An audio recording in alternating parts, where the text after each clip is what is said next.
नमस्ते बच्चों। आज मैं आप लोगों को क्षितिज भाग 2 क्लास 10 का पाठ एक कहानी यह भी का मैं प्रश्न उत्तर पढ़ाने जा रही हूँ।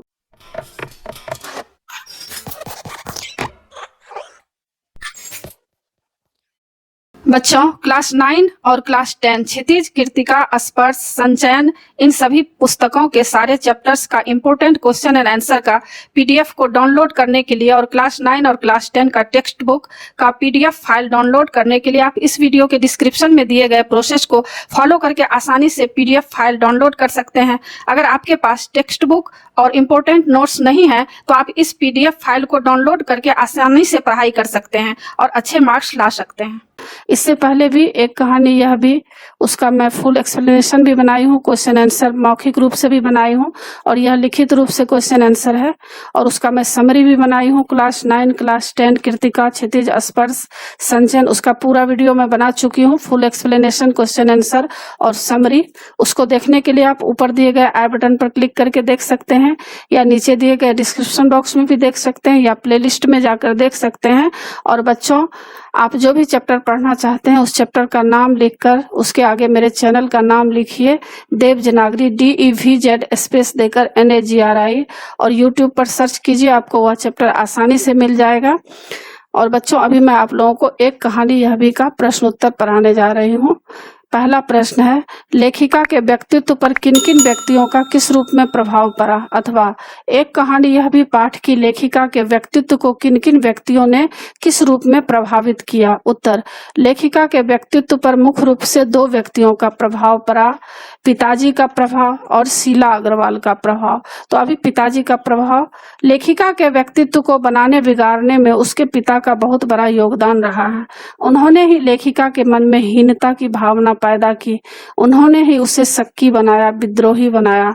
उन्हीं ने लेखिका को देश और समाज के प्रति जागरूक भी बनाया, उसे रसोई घर और सामान्य घर गृहस्थी से दूर एक प्रबुद्ध व्यक्तित्व दिया। यानी उनके पिताजी रसोई घर में नहीं जाने दिए ताकि वे अपने जीवन को आगे बढ़ा सके। लेखिका को देश के प्रति जागरूक बनाने में उनका पिता का ही योगदान है। तो इस तरह हम देख सकते हैं कि उनके पिता किस तरह उनके लिए योगदान भी दिया करते थे। और शीला अग्रवाल का प्रभाव, लेखिका को क्रियाशील, क्रांतिकारी और आंदोलनकारी बनाने में उनकी हिंदी प्राध्यापिका शीला अग्रवाल का योगदान भी सराहनीय है। शीला अग्रवाल ने अपनी जोशीली बातों से लेखिका के मन में बैठे संस्कारों को कार्य रूप दे दिया। उन्होंने लेखिका के खून में शोले भड़का दिए, यानी लेखिका को जीवन में आगे बढ़ने के लिए प्रेरणा दी। पिता उसे चार दीवारी तक सीमित रखना चाहते थे, यानी घर तक ही उन्हें सीमित रखना चाहते थे, परंतु शीला अग्रवाल ने उसे जन जीवन में खुलकर विद्रोह करना सिखा दिया। यानी शीला अग्रवाल उनको जो है घर से बाहर निकलकर देश की आजादी के लिए योगदान देने के लिए उन्होंने तत्पर किया। दूसरा प्रश्न है, इस आत्मकथ्य में लेखिका के पिता ने रसोई को भठियार खाना कहकर क्यों संबोधित किया है। उत्तर, भठियार खाने के दो अर्थ हैं। पहला, जहां हमेशा भट्ठी जलती रहती है अर्थात चूल्हा चढ़ा रहता है। दूसरा, जहां बहुत शोरगुल रहता है, भठियारे का घर, कमीने और असभ्य लोगों का जमघट। पाठ के संदर्भ में यह शब्द पहले अर्थ में प्रयुक्त हुआ है। रसोई घर में हमेशा खाना पकाना चलता रहता है। पिताजी अपने बच्चों को घर गृहस्थी या चूल्हे चौके तक सीमित नहीं रखना चाहते थे, वे उन्हें जागरूक नागरिक बनाना चाहते थे। इसलिए उन्होंने रसोई घर की उपेक्षा करते हुए भटियार खाना अर्थात प्रतिभा को नष्ट करने वाला कह दिया है। तीसरा प्रश्न, वह कौन सी घटना थी जिसके बारे में सुनने पर लेखिका को न अपनी आंखों पर विश्वास हो पाया और न अपने कानों पर। उत्तर, हुआ यूं कि लेखिका के आंदोलनकारी व्यवहार से तंग आकर उनके कॉलेज की प्रिंसिपल ने लेखिका के पिता को बुलाया, क्योंकि उस समय स्वतंत्रता के लिए आंदोलन चल रहा था। लेखिका कई जगह आंदोलन कर रही थी। तो क्या हुआ, कॉलेज की प्रिंसिपल जो है लेखिका के पिता को बुलवाया शिकायत करने के लिए। लेखिका का पिता पहले से ही लेखिका के विद्रोही रुख से परेशान थे, मतलब विद्रोही स्वभाव से परेशान थे। उन्हें लगा कि जरूर इस लड़की ने कोई अपमानजनक काम किया होगा, इस कारण उन्हें सिर झुकाना पड़ेगा। इसलिए वे बरबराते हुए कॉलेज गए, यानी गुस्सा होकर कॉलेज गए। कॉलेज में जाकर उन्हें पता चला कि उनकी लड़की तो सब लड़कियों की चहेती नेत्री है, यानी सारी लड़कियां उसकी दीवानी बन चुकी थी, क्योंकि उनका स्वभाव ही ऐसा था और देश के लिए काम कर रही थी, देश की आजादी के लिए योगदान दे रही थी। सारा कॉलेज उनके इशारों पर चलता था। लड़कियां प्रिंसिपल की बात भी नहीं मानती, केवल उसी के संकेत पर चलती हैं। इसलिए प्रिंसिपल के लिए कॉलेज चलाना कठिन हो गया है। यह सुनकर पिता का सीना गर्व से फूल उठा, यानी बहुत ही उनके अंदर अपनी लड़की के लिए गर्व महसूस हुआ। वे गदगद हो गए। उन्होंने प्राचार्य को उत्तर दिया, ये आंदोलन तो वक्त की पुकार है, इन्हें कैसे रोका जा सकता है। जब प्राचार्य उनको शिकायत की तो इनके पिता बोले कि यह आंदोलन वक्त की पुकार है, क्योंकि ऐसा वक्त आ गया है कि इस वक्त में ऐसा करना ही पड़ेगा, इन्हें कैसे रोका जा सकता है। लेखिका पिता के मुख से ऐसी प्रशंसा सुनकर विश्वास न कर पाई। उसे अपने कानों पर भरोसा न हुआ। उसे तो यही आशा थी कि उसके पिता उसे डांटेंगे, धमकाएंगे तथा घर से बाहर निकलना बंद कर देंगे, लेकिन ऐसा नहीं हुआ। प्रश्न संख्या 4, लेखिका की अपने पिता से वैचारिक टकराहट को अपने शब्दों में लिखिए, अथवा लेखिका के पिता और लेखिका के बीच मतभेदों के असली कारण क्या थे। एक कहानी यह भी पाठ के आधार पर लिखिए। उत्तर, लेखिका और उसके पिता के विचार आपस में टकराते थे, यानी दोनों में मतभेद हो जाता था, क्योंकि दोनों की बातें एक दूसरे को पसंद नहीं था। पिता लेखिका को देश समाज के प्रति जागरूक बनाना चाहते थे, किंतु उसे घर तक ही सीमित रखना चाहते थे। वे उसके मन में विद्रोह और जागरण के स्वर भरना चाहते थे, किंतु उसे सक्रिय नहीं होना देना चाहते थे। यानी उनके पिता चाहते थे कि मेरी लड़की हर तरह से हर जानकारी को हासिल करे, देश के लिए काम करे, लेकिन घर तक ही रहने देना चाहते थे।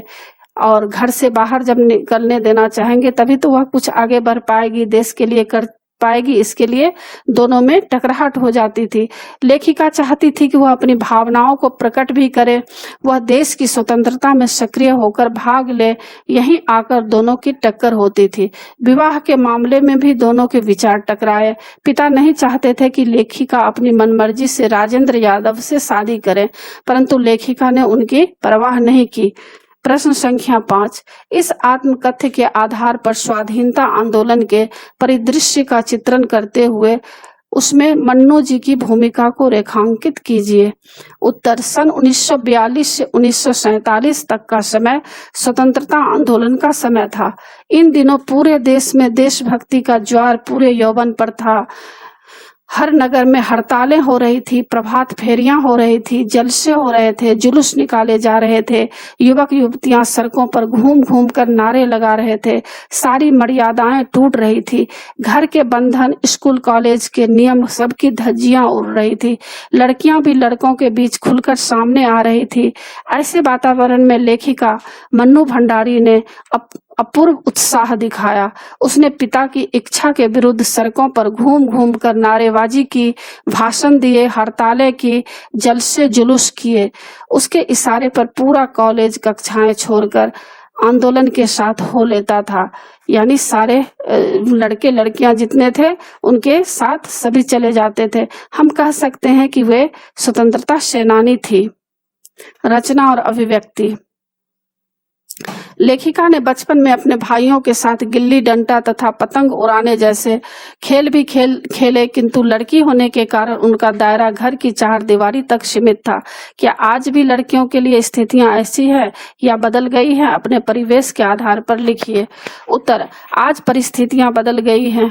महानगरों में बच्चे गुल्ली डंडा, पतंग उड़ाना आदि भूल गए हैं। छोटे नगरों में जहां ये खेल अभी प्रचलित है, अब मोहल्लेदारी उतनी नहीं रही। अब लोग अपने अपने घरों में सिकुड़ने लगे हैं। कोई किसी दूसरे के बच्चे को अपने घर में घुसाकर राजी नहीं है। दिल भी उतने बड़े नहीं हैं। पहले संयुक्त परिवार हुआ करते थे, इसलिए परिवारों को अधिक बच्चों की आदत थी। उसी तरह का रहन सहन भी था। खुले आंगन या खुली छतें थी। आस पड़ोस का भाव जीवित था। अब मोहल्लेदारी नहीं रही। खेलने कूदने के शौक भी टीवी देखने या कंप्यूटर चलाने में बदल गए हैं। परिणाम स्वरूप पड़ोस की झेलने का तात्पर्य है अपने ड्राइंग रूम में पड़ोसी बच्चों को झेलना, उसे अपने सोफे पर बैठाना तथा कभी कभी होने वाले हानि को सहना, यह संभव नहीं हो रहा है। दूसरे, अब टीवी की संस्कृति ने नर नारी संबंधों को उघाड़ कर इतना भयंकर कर दिया है कि हर माता पिता अपनी लड़कियों के बारे में सजग हैं। सब बच्चे अकाल परिपक्व हो गए हैं। इस कारण माता पिता लड़की को तो अकेला बिल्कुल नहीं छोड़ते। अतः कुल मिलाकर लड़कियों की स्वतंत्रता कम हुई है। प्रश्न संख्या 7। मनुष्य के जीवन में आस पड़ोस का बहुत महत्व होता है, परंतु महानगरों में रहने वाले लोग प्रायः पड़ोस कल्चर से वंचित रह जाते हैं। इस बारे में अपने विचार लिखिए। अथवा मन्नू भंडारी ने यह क्यों कहा कि अपनी जिंदगी खुद जीने के कल्चर ने हमें पड़ोस कल्चर से विच्छिन्न कर दिया है? उत्तर, यह बात बिल्कुल सत्य है। आस पड़ोस मनुष्य की वास्तविक शक्ति होती है। किसी मुसीबत में पड़ोसी ही काम आते हैं, परंतु दुर्भाग्य से अब पड़ोस में आना जाना नहीं रहा। नर नारी दोनों कमाऊ होने लगे हैं। इस कारण उन्हें इतना समय नहीं मिलता कि अपने निजी काम समेट सके। छुट्टी का दिन भी घर बार संभालने में ही बीत जाता है। इस कारण पड़ोस कल्चर प्रायः समाप्त हो गई है। बड़े तो बड़े बच्चे भी पैदा होते ही कैरियर की दौड़ में इतने अंधे होने लगे हैं कि उन्हें अपनी छोड़कर अन्य किसी की खबर नहीं है। यह शहरी जीवन का सबसे बड़ा हादसा है। इस कारण मनुष्य हृदय की उदारता, विशालता, हंसी ठिठौली, ठहाके और उल्लास भूल गए हैं। वह स्वयं में बिल्कुल अकेला, उदास और बेचारा हो गया है। प्रश्न संख्या 8। लेखिका द्वारा पढ़े गए उपन्यासों की सूची बनाइए और उन उपन्यासों को अपने पुस्तकालय में खोजिए। उत्तर, पहला महाभोज, दूसरा आपकी बेटी। छात्र इन्हें अपनी पुस्तकालय में खोजें। भाषा अध्ययन है। प्रश्न संख्या 10। इस आत्मकथन में मुहावरों का प्रयोग करके लेखिका ने रचना को रोचक बनाया है। रेखांकित मुहावरे को ध्यान में रखकर कुछ और वाक्य बनाएं। क का, इस बीच पिताजी के एक निहायत दकियानुसी मित्र ने घर आकर अच्छी तरह पिताजी की लू उतारी। तो इसका क का उत्तर इस तरह होगा। देख रहे हैं, क ख ग घ 4 दिया गया है और चारों का उत्तर इस तरह है, नीचे दिया है। ख का है, वे तो आग लगाकर चले गए और पिताजी सारे दिन भभकते रहे। ग का, बस अब यही रह गया है कि लोग घर आकर थू थू करके चले जाएं। घ का, पत्र पढ़ते ही पिताजी आग बबूला। तो क का उत्तर होगा, उस दिन मुझे मौका मिल गया। मैं उस घमंडी मिट्ठन लाल के घर पहुंचा और खूब उसकी लू उतारी। ख का उत्तर है, मेरे पहुंचने से पहले ही मेरे पड़ोसी मेरे विरुद्ध आग लगा चुके थे। ग का, बस जब रोशन लाल की लड़की पड़ोस के लड़के के साथ भाग गई तो सब लोग उस पर थू थू करने लगे। घ का, पत्र पढ़ते ही पिताजी आग बबूला। इसका उत्तर है, लड़कों को कक्षा के बाहर खड़ा देखकर अध्यापक आग बबूला हो गया।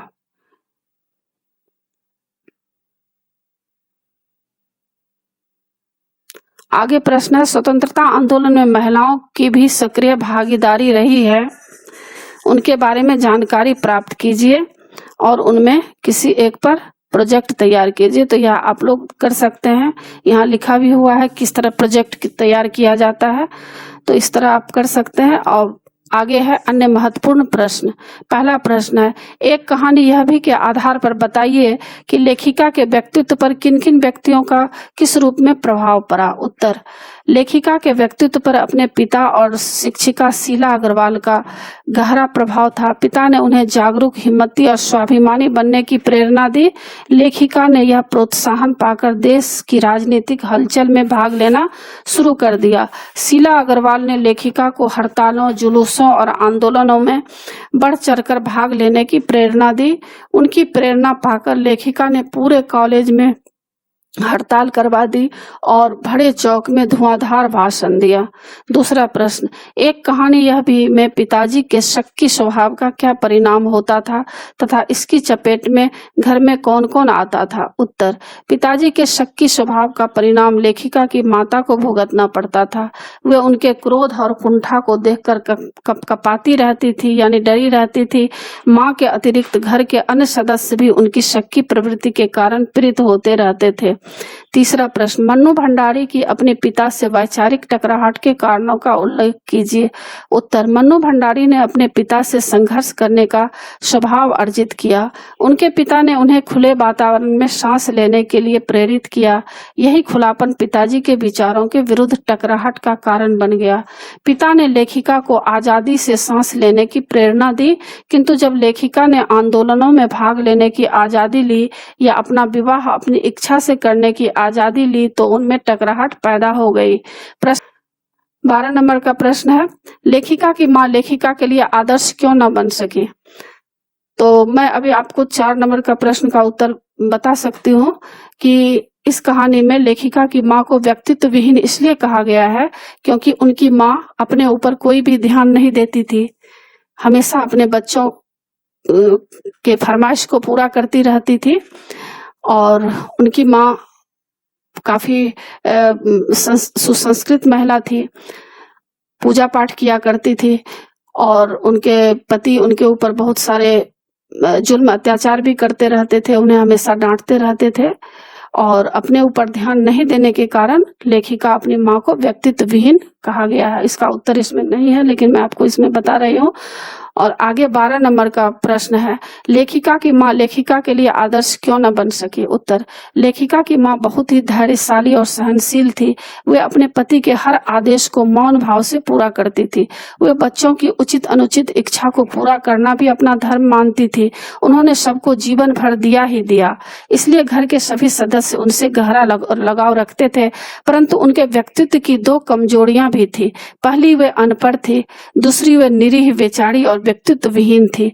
संघर्ष, विरोध, स्वेच्छा आदि से उनका दूर का भी संबंध नहीं था। तीसरा, अपने जमाने की परोस कल्चर ने लेखिका मन्नू भंडारी के कर्म को किस सीमा तक प्रभावित किया, स्पष्ट कीजिए। उत्तर, लेखिका की कहानियों के अधिकतर पात्र उनके अपने मोहल्ले के लोग हैं। कारण यह है कि ये सारे उनके जाने पहचाने थे। उन्होंने लेखिका को किसी न किसी रूप से प्रभावित किया था। उसका इनसे न केवल नजदीक का परिचय था बल्कि गहरा लगाव भी था। इस प्रकार परोस कल्चर ने लेखिका के लेखन कार्य को सीधे सीधे प्रभावित किया है। प्रश्न संख्या 14, लेखिका का व्यक्तित्व घर में दबा क्यों रहा? उत्तर, जब तक लेखिका के बड़े भाई बहन घर में रहे उसका व्यक्तित्व दबा रहा। वह यूं भी दुबली पतली काली और मरियल लड़की थी। उसकी बड़ी बहन गोरी, स्वस्थ और हंसमुख थी, इसलिए उनके रहते उनके व्यक्तित्व का विकास न हो सका। प्रश्न संख्या 15, लेखिका के पिता कॉलेज प्रिंसिपल से मिलकर गर्वित क्यों हुए? उत्तर, लेखिका के पिता कॉलेज की प्रिंसिपल से मिले। उन्हें पता चला कि प्रिंसिपल लेखिका से बहुत परेशान है। लेखिका की सारी लड़कियां उसी के इशारे पर कॉलेज की सारी लड़कियां उसी के इशारे पर चलती हैं। यदि वह संकेत कर दे तो सारी की सारी लड़कियां कक्षाएं छोड़कर नारे लगाने लगती है। अपनी बेटी का इतना प्रभाव और रौबदार देखकर वे गर्वित हो उठे। अब आगे 16 नंबर का प्रश्न है, डॉक्टर अंबालाल ने लेखिका की किस प्रकार सहायता की? उत्तर, डॉक्टर अंबालाल लेखिका के पिता के गहरे मित्र थे। उन्होंने लेखिका का भाषण सुना, वे उससे प्रभावित हुए, अतः उन्होंने लेखिका को शाबाशी दी, उसके भाषण की खूब प्रशंसा की। अंबालाल के मुख से प्रशंसा सुनकर लेखिका के पिता का क्रोध गायब हो गया, वे भी गर्व से फूल उठे। इस प्रकार लेखिका डांट खाने से बच गई। आगे 17 नंबर प्रश्न है, ऐसे क्या कारण थे जिनकी वजह से लेखिका के मन में हीन भावना पैदा हो गई थी, अथवा सुशीला कौन थी? उससे संबंधित किस बात ने लेखिका के भीतर हीन भावना उत्पन्न कर दी थी? उत्तर, लेखिका की बड़ी बहन सुशीला बहुत स्वस्थ और गोरी थी।